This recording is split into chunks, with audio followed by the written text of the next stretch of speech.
श्री स्वामी समर्थ. उन्हाळा स्पेशल आपल्या ज्या रेसिपी चालू आहेत त्याच्यामध्ये आज बनवलेला आहे मठ्ठा आणि छाज. बऱ्याच जणांना मसाला छाज आवडते, बऱ्याच जणांना मठ्ठा आवडतो. ज्याप्रमाणे लग्नामध्ये मसाला छाज किंवा मठ्ठा मिळतो त्याचप्रमाणे मी सिंपल ट्रिक वापरून इथे मसाला छाज आणि मठ्ठा बनवलेला आहे. तुम्ही हे ग्लास बघतच असाल किती सुंदर आपला इथे छाज बनवून तयार आहे. चला तर झटपट रेसिपीला सुरुवात करूयात.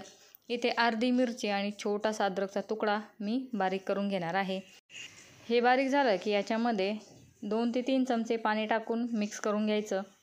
ही मिरची आणि अद्रकचा पूर्ण रस हा त्या पाण्यामध्ये मिक्स करायचा. आता बाकीची तयारी करूयात.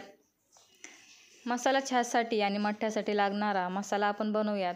त्याच्यासाठी मी अर्धा चमचा चाट मसाला घेतला आहे, पाव चमचा काळी मिरी पूड आहे. आता भाजलेल्या जिऱ्याची पूड अर्धा चमचा घेतलेली आहे. हे आहे रॉक सॉल्ट, हे पाव चमच्यापेक्षा थोडंसं जास्त आणि अर्ध्या चमच्यापेक्षा कमी. तुम्ही मसाल्यांचं प्रमाण तुमच्या आवडीनुसार कमी जास्त करू शकता. हे आहे काळं मीठ अर्धा चमचा. याची चव चांगली लागते त्याच्यामुळे मी जिरे आणि काळं मीठ अर्धा चमचा घेतलेला आहे. हे मसाले मिक्स करून एका एअरटाईट कंटेनरमध्ये भरून ठेवू शकता आणि जेव्हा तुम्हाला आवडेल किंवा गरज असेल तेव्हा तुम्ही हे मसाले वापरू शकता. आता मी याला व्यवस्थित मिक्स करून घेतलेला आहे आणि डब्बा साईडला ठेवलेला आहे. आता ही वाटी जी सगळ्यांकडे अवेलेबल असते त्या वाटीच्या मापाने आपण इथे प्रमाण घेणार आहोत. अर्धी वाटी दही घेतलेलं आहे. हे दही चाटून बघायचं आंबट आहे की नाही. आंबटच दही आपल्याला पाहिजे, फक्त दहीला कुठलाही वास नको. बराच वेळेस दही जुनं झालं की त्याला एक वेगळाच वास येतो, तो वास नको. फ्रेश पण आंबट दही. आता या दहीला चांगलं फेटून घेतलेलं आहे. मिक्सरमध्ये देखील लावायची गरज नाही. थंडच दही मी फ्रीजमधूनच आत्ता बाहेर काढलेलं आहे. थंडच दही वापरलेलं आहे. आता याला फेटून घेतलं की आता आपण याच्यामध्ये याच वाटेने पाणी टाकूयात.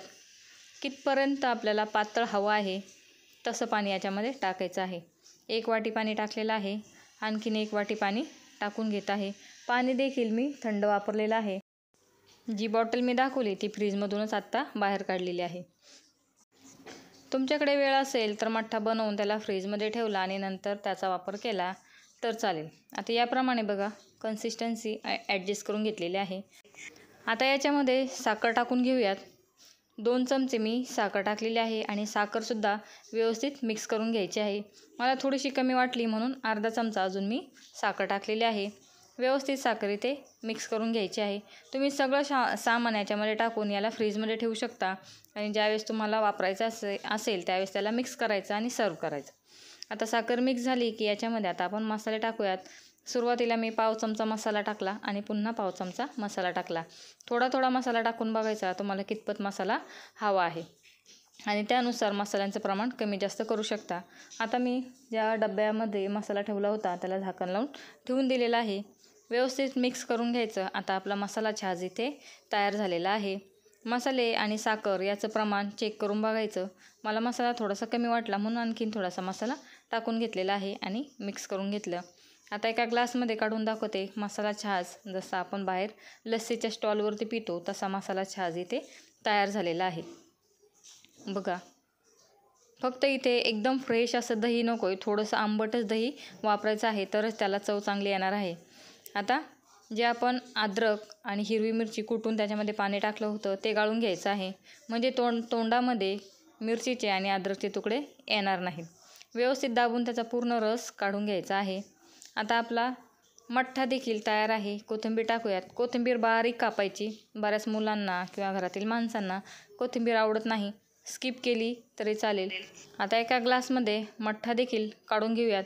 आवडत असेल तर पुदिना क्रश करून टाकला तरी चालेल. आमच्या घरात ही कोथिंबीर तोंडामध्ये आली की खूप बडबड असते, फक्त इथे दाखवायचं म्हणून मी कोथिंबीर टाकली आहे. अदरवाईज मी कोथिंबीर टाकत नाही, नाहीतर मग मुलं गाळून पितात. आता थोडा वरतून गार्निशिंगसाठी मसाला टाकला आहे आणि माझ्याकडे फ्रेश जी फिक्की बुंदी असते ती बुंदी आहे, ती देखील मी मठ्ठ्यामध्ये टाकून घेतली आहे. फक्त ही बुंदी टाकल्यानंतर लगेच तो मठ्ठा आहे तो प्यायचा, म्हणजे ते बुंदीमधील क्रश तसा शिल्लक राहतो, नाहीतर बुंदी भिजते आणि नरम पडते. आणि मग त्याला चव चांगली लागत नाही. आता गार्निशिंग केलेली आहे, फक्त कोथिंबीर साईडला लावली आहे. बघा किती सुंदर मठ्ठा आणि मसाला छास तयार आहे.